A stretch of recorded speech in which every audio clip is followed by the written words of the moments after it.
गेल्या 2 दिवसांपासून नगर जिल्ह्यातील राजकारण थेट राज्य पातळीपर्यंत पोहोचले।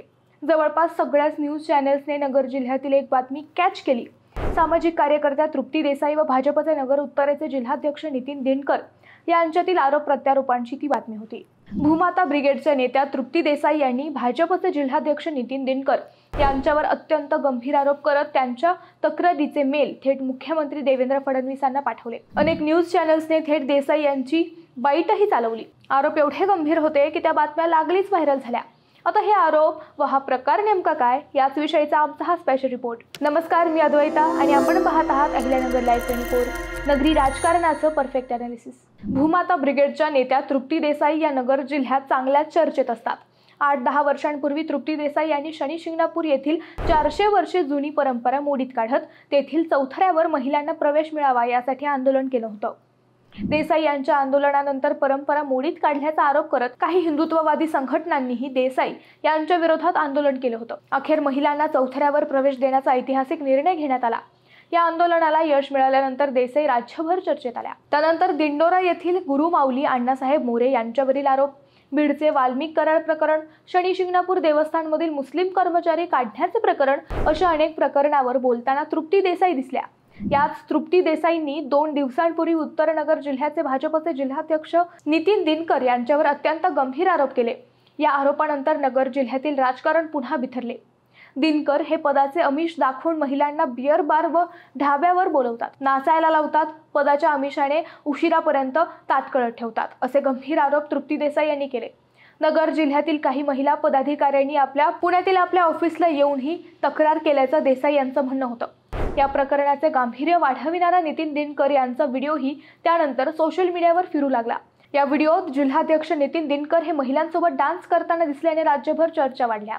भाजपचे नगर उत्तरेचे जिल्हाध्यक्ष नितीन दिनकर यांच्यावर तृप्ती देसाई यांनी केलेला हा आरोप व्हिडिओसह व्हायरल झाल्यानंतर चर्चा वाढल्या। शिवाय नितीन दिनकर हे मंत्री राधाकृष्ण विखे यांच्या जवळचे असल्याने व त्यांना पोलीस प्रोटेक्शन असल्याने त्यांच्या विरोधात बोलायला कुणी पुढे येत नाही, असंही तृप्ती देसाई यांचं म्हणणं होतं। या गंभीर प्रकरणाची तक्रार आपण मुख्यमंत्री देवेंद्र फडणवीस, भाजपचे प्रदेशाध्यक्ष चव्हाण तसेच मंत्री राधाकृष्ण विखे यांच्याकडे मेलद्वारे केली असल्याचं तृप्ती देसाई यांनी प्रसार माध्यमांना सांगितलं। तृप्ती देसाईंचे आरोप व त्याला जोडलेला व्हिडिओचा पुरावा खळबळजनक होता, परंतु त्यानंतर जिल्हाध्यक्ष नितीन दिनकर यांनी दिलेले स्पष्टीकरणही तेवढेच खळबळजनक होते। देसाई यांच्या आरोपानंतर व्हायरल झालेला व्हिडिओ हा 14 महिन्यांपूर्वीचा व घरगुती कार्यक्रमातील असल्याचं दिनकर यांचं म्हणणं होतं। आपली प्रतिक्रिया देताना दिनकर म्हणाले की तो व्हिडिओ आक्षेपार्ह नव्हताच, तो मीच माझ्या इंस्टाग्रामवर फेसबुक अकाउंटला 14 महिन्यांपूर्वीच पोस्ट केला होता। माझ्या भाचीच्या वाढदिवसाचा तो कार्यक्रम होता व त्यात डान्स करणारे माझेच कुटुंबीय होते।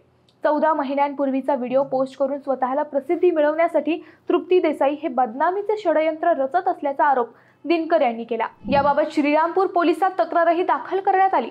त्यानंतर देसाई यांच्या विरोधात मानहानीचा दावाही दाखल करण्यात आल्याचे दिनकर यांनी सांगितले। या आरोप प्रत्यारोपांनंतर भाजपच्या काही वरिष्ठ नेत्यांच्याही प्रतिक्रिया समोर आल्या। भाजपचे ज्येष्ठ नेते सुधीर मुनगंटीवार यांनीही या प्रकरणावर भाष्य केले। पोलिसांनी यातील सत्य शोधावे असे त्यांनी सांगितले। या आरोपींची पार्श्वभूमी काय, खरे काय, खोटे काय, तथ्य किती, हे सगळं पोलिसांनी तपासात समोर येईल। तृप्ती देसाई यांनी महिला सन्मानाचा मुद्दा उपस्थित करत नितीन दिनकर यांच्यावर हल्ला चढवला आहे। शिवाय नगर जिल्ह्यातीलच काही महिला कार्यकर्त्यांनी आपल्याकडे तक्रार केली आहे असंही त्यांचं म्हणणं आहे। त्यामुळे तक्रार करणाऱ्या महिला कोण हा प्रश्नही पोलिसांच्या तपासात समोर येणार आहे। दुसरीकडे हा वैयक्तिक कार्यक्रम असून फक्त बदनामीसाठी 14 महिन्यांनंतर हा व्हिडिओ पुन्हा व्हायरल केल्याचे दिनकर यांचे म्हणणे आहे। या आरोप प्रत्यारोपात खरं काय हे लवकरच समोर येईल। मित्रांनो, तुम्हाला हा व्हिडिओ कसा वाटला हे आम्हाला कमेंट करून नक्की कळवा। शिवाय व्हिडिओ आवडला असेल तर चॅनलला सबस्क्राईब करून व्हिडिओला लाईक करायला विसरू नका। पुन्हा भेटू नव्या विषयावर, तोपर्यंत धन्यवाद।